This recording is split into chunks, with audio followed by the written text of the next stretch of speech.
mesaj literatürümüze kazandırmıştır. Türk dünyasını dört bir yandan gelen kıymetli bilim insanlarımızın bütün tərəfləri məşğul olmuşdur. Mənə ədəbiyyatı, tarihi, folkloru, ədəbiyyatı barədə xeyli bilgilərim vardır. O cümlədən bizdən sonra gələn nəsillərə ötürmək düzgün olmaz. Bu nöqteyi nəzərdə bunlardan iki kardeş tam neredeyse Rus suvarı bir kiçik bir denizde bir damla olarak benim de Türk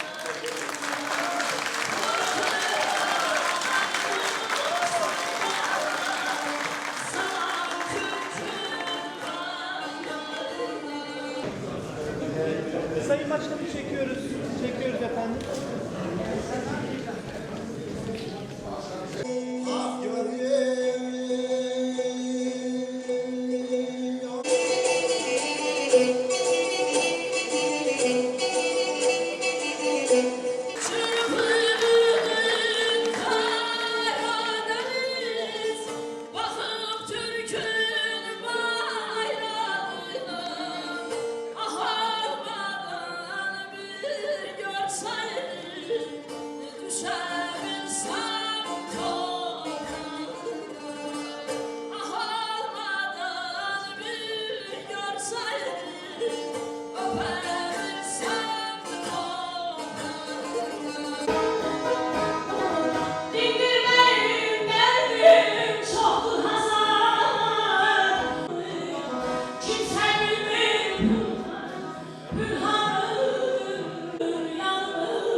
Bir kitap içinde hak, gel aç oku barak barak.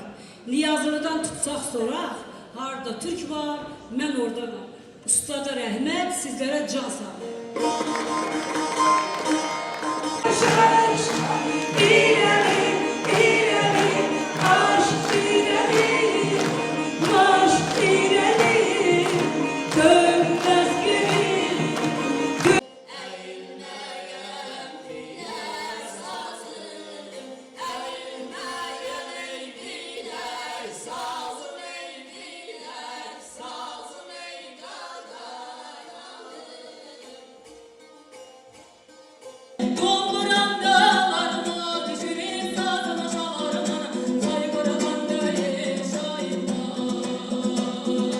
Kültürümüze, göreneğimize, örf adetimize önem vermezsek, özellikle bu sosyal medyanın şunun bunun gelişmesiyle, dijital dünyanın gelişmesiyle beraber kültürler yok oluyor. Garip bir dünyaya doğru gidiyoruz. Derdimiz karınca karınca çocuklarımıza ne bırakırız, ne miras bırakırız, onlara bu kültürü nasıl aktarırız? Bütün derdimiz, tasamız bu. Başka hiçbir amacımız da yok. Bütün derdimiz kültür, kültür, kültür. Bu coğrafyanın kültürünü bu çocuklara aktarmak.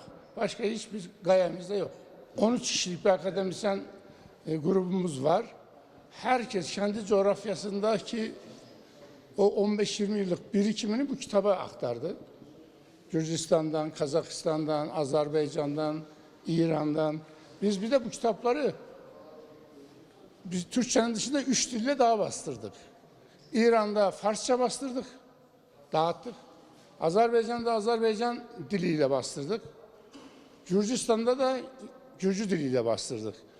Her 2'şer bin tane kitap bastırdık. Daha sonra talep olursa o coğrafyadan zaten doneler elimizde tekrar bastıracağız. Türkiye'de de her birinden 5'er bin adet bastırdık.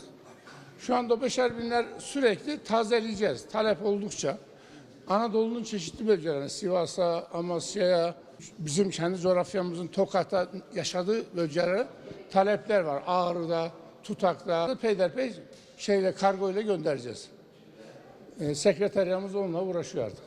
Ehli İslam olan eşitsin bilsin ki can sağ iken yurt vermeyiz düşmana. Aşık şenliğimizin bu sözü, aşık şenliğin nedenli insanları sazıyla yukarıya kaldırdığını, birleştirdiğini, ayaklandırdığının çok açık bir göstergesidir.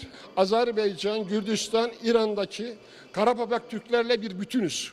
Biz bu bütünlüğümüzü kıyafetlerimizle, milli giysilerimizle, sazımızla, sözlüğümüzle, örneğin onlardaki kara saz, bizdeki düz saz, ikisini pekiştirdiğimiz zaman sizlerin de gördüğü gibi çok güzel bir şeyler ortaya çıkıyor.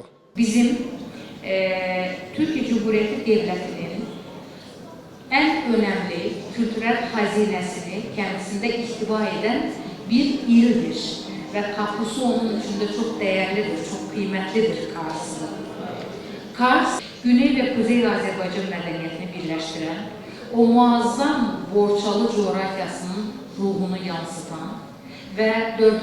Sultan Murad'ın Revan Təbrizindən bize aşina olan Batı Azerbaycanımızın, yani İrəvan Xanlığının medeniyetini olduğu gibi yaşatan bir ilimizdir.